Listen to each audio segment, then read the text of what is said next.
میں آپ کو میں ایک میڈیکل کالج میں گشت کر رہا تھا،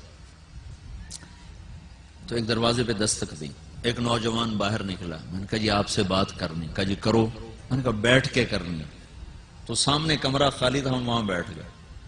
میں نے تھوڑی دیر بات کی تو رونے لگا، مجھ سے کہنے لگا کیا مانگتے ہو؟ میں نے کہا 4 مہینے، کہا چلو میں آ رہا ہوں، حافظ آباد کا تھا، زمیندار گھرانے کا بچہ تھا، تو ہم رائمنڈ پہنچے، مجھے ساتھیوں نے کہا ساتھ لے جاؤ، ساتھ لے جاؤ، میں نے کہا یار یہ پکڑ دھکڑ والی تشکیل میرا مزاج نہیں ہے، جو آ گیا ٹھیک ہے، نہ آئے اللہ کی مرضی، میں نے کہا یار اس کے ایمان پہ چھوڑتے ہیں، آ گیا تو ٹھیک۔ 3 دن بعد وہ رائمنڈ پہنچ گیا لڑکا، اس نے 4 مہینے شروع کر دیے، 4 مہینے آخر میں وہ مجھے ملا تو اس کی بڑی خوبصورت داڑھی، اس کی پگڑی، لمبا کرتا، میں حیران پریشان اس کو دیکھ رہا، مجھ سے کہنے لگا مولوی صاحب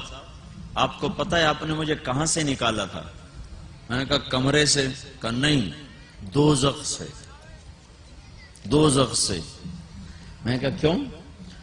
کہا شرابی میں، زانی میں، جواری میں، ڈاکو میں، میرا پورا گینگ تھا،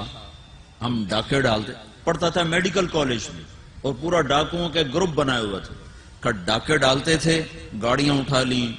سامان اٹھایا، بیچا، لاہور جا کے عیاشی بدماشی کر کے واپس، کسی کو پتہ بھی نہیں تھا، اور ہمارا پورا ایک گروہ تھا۔ جس وقت تم نے دروازے پر دستک دی ہے اس وقت میں اپنے لڑکوں کے ساتھ ایک گھر کو لوٹنے کا نقشہ بنا رہا تھا کہ اس گھر میں ڈاکہ کیسے ڈالنا ہے، کہ تم نے وہاں سے مجھے نکالا اور آج میں تیرے سامنے اس شکل میں ہوں، تم نے مجھے جہنم سے نکالا۔ اور اس سے اگلی مزے کی سنو، 6 مہینے کے بعد وہ بچہ فوت ہو گیا، اسے نہیں پتا تھا موت سر پہ آ چکی، مجھے بھی نہیں پتا تھا، 22 سال کا لڑکا۔ یہ گشت نہ ہوتا تو شرابی مرتا، زانی مرتا، جواری مرتا، ڈاکو مرتا، سیدھا جہنم میں جاتا۔ ایک گشت ہوا اور وہ ان سب چیزوں سے نکل کر سنت رسول چہرے پہ سجا کر، سر پہ پگڑی سجا کر، اللہ کی بارگاہ میں توبہ طائب ہو کر 6 ماہ بعد تو اس کی کہانی ختم ہو رہی تھی۔ کتنے نوجوانوں کو شیطان نے دھوکہ دیا ہوا ہے، حالی کڑی کوئی توبہ دی عمر پہ یہ کر لواں